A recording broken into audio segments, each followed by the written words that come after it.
Sir मुझे बताएं कि इतनी ज़्यादा जो है वो वाइड स्प्रेड रेंज ऑफ जो डिज़ीज़ है वो फैल गई है, ख़ास तौर पे सिंध के इलाके में, जिसमें चिकनगुनिया, जिसमें डेंगू जैसे जो मर्ज़ हैं वो शामिल हैं।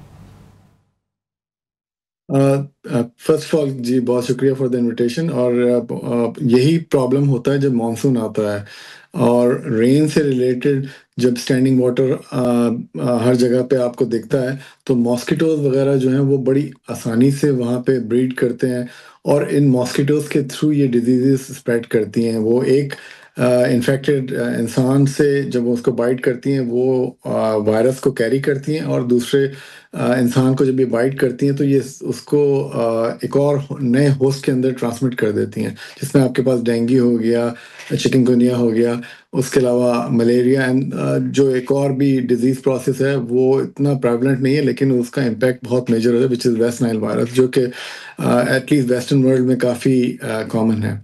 तो ये सारी चीज़ें जो हैं वो मानसून के साथ आती हैं, उसके लिए बेसिकली हमें मेजर्स लेने होते हैं इसको अवॉइड करने के लिए। सर मुझे बताएगा कि चिकनगुनिया के जो हैं वो क्या जो हैं असरात होते हैं, कैसे पता लग सकता है कि इस शख्स को चिकनगुनिया है, क्योंकि डेंगू की अलामात तो समझ आ रही है क्योंकि पहले से शुरू है, मगर चिकनगुनिया की क्या अलामात होती हैं? देखें, फीवर तो इट्स अ कॉमन फिनोमेना, जितने भी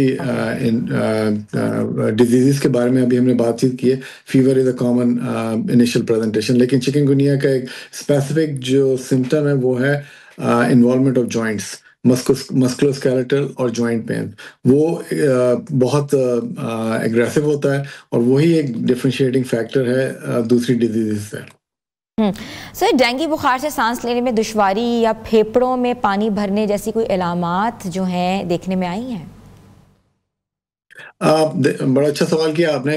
होता ये है कि जब आपको इनिशियली ये डिजीज़ होती हैं तो उसमें माइल्ड, मॉडरेट और सिवियर डिफरेंट इंटेंसिटी की डिजीज़ होती हैं। जो माइल्ड डिजीज़ होती हैं जैसे आपको फ्लू हो गया, फीवर, चिल्स, बॉडी एक, नज़ला, ज़ुकाम, खांसी, लेकिन ये कि जब डिजीज़ की सिवियरिटी बढ़ती जाती है तो ये इसकी कॉम्प्लेक्सिटी बढ़ती जाती है। तो उसमें आपको सांस में भी तकलीफ होगी अगर आपको सिवियर केस ऑफ डेंगू है या सिवियर केस ऑफ चिकनगुनिया, और उसमें आपके लंग्स के, जिसे आप फेफड़े कह लें, पानी जमा होना शुरू हो जाता है इस वजह से कि जो वायरसेस हैं वो ब्लड वेसल्स को इफेक्ट करते हैं और लीकेज शुरू हो जाती है फ्लूइड की लंग्स के अंदर। उसको कहते हैं पल्मोनरी एडीमा, जो कि मेडिकल टर्म है। उसके अलावा न्यूमोनाइटिस और नमोनिया डेवलप हो जाता है और फ्लूइड एक्युमुलेट हो जाता है जो कि लंग की सराउंडिंग में दो लेयर्स होती हैं उनके दरमियान।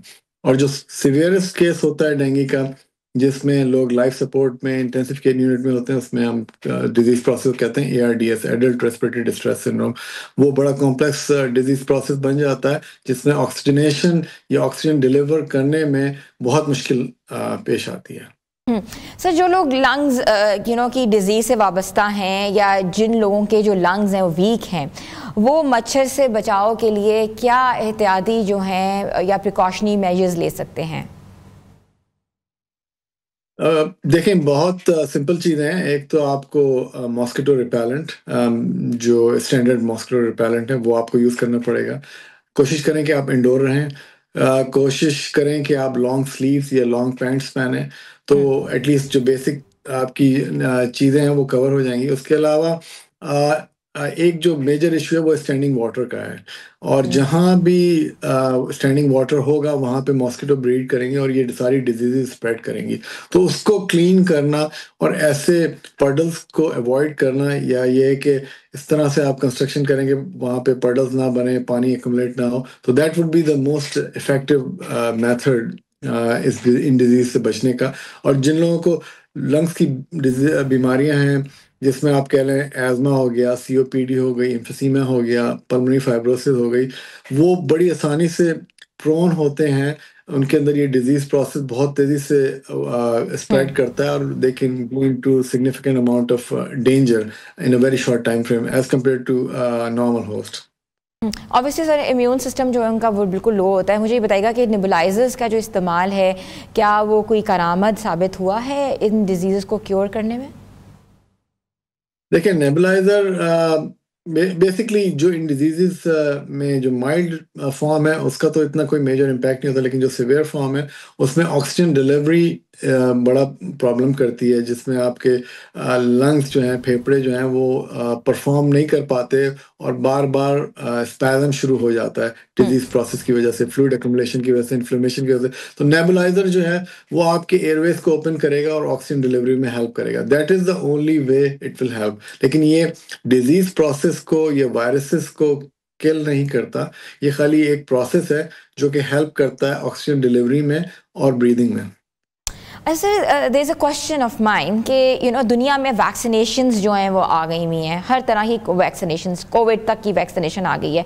How about dengue and chikungunya? कोई ऐसी वैक्सीनेशन आपकी नॉलेज में आ रही है या आ चुकी है? देखें, आपने जैसे इनिशियली आई थिंक आप WHO की बात कर रहे थे, तो बेसिकली जो बैकग्राउंड में काम हो रहा है WHO में, वो उसी के ऊपर हो रहा है, रिसर्च में, वैक्सीन बिल्डिंग में, एजुकेशन में। और ये सारा काम जो है इट्स वर्क इन प्रोग्रेस। तो वी आर होपफुल कि अगर कोविड की वैक्सीन है और दूसरी डिजीज की वैक्सीन है तो यहाँ भी हमें सक्सेस होगी। लेकिन ये कि ये ऑल डिपेंड करता है कि कितना प्रेवलेंट ये डिजीज़ हैं, कितनी कंट्रीज़ में हैं और कितनी तेज़ी से स्प्रेड कर रही हैं। उसी तरह से जो रिसर्च भी है वो उसी तेज़ी से फोकस करती है इन वैक्सीन के बनाने में। आज इसी तरह जैसे आपने कोविड में देखा कि इतनी ज़्यादा डिजीज़ फैल रही थी पूरी दुनिया में, हुँ। इतनी ज़्यादा मोर्टेलिटी थी, लोगों की अनफॉर्चुनेट डेथ हो रही थी, तो दे एक्सपेडाइटेड ये जो फेज़ था रिसर्च का, और वैक्सीन हमारे सामने कोई ऑलमोस्ट लेस देन 12 मंथ्स में आ गई थी। हुँ।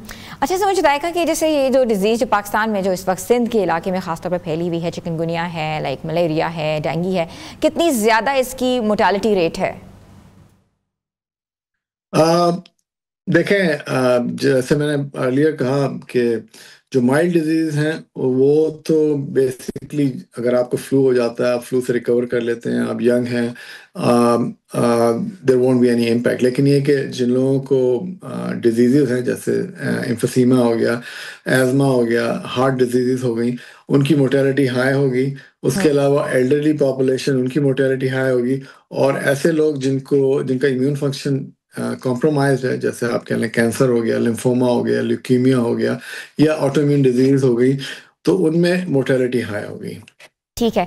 हू की मदद से, WHO की मदद से महकमा सेहत को किन-किन शोबों में सर बेहतरी मिल सकती है? What they can help us?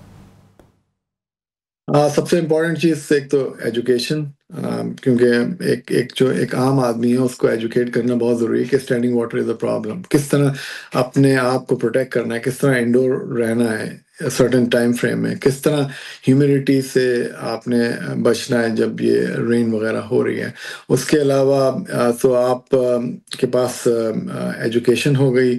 उसके अलावा जो इंसेक्ट रिपेलेंट हैं उनके बारे में आपको बताना पड़ेगा, उसके बारे में सिखाना पड़ेगा कि which insect repellents are needed and why are they effective.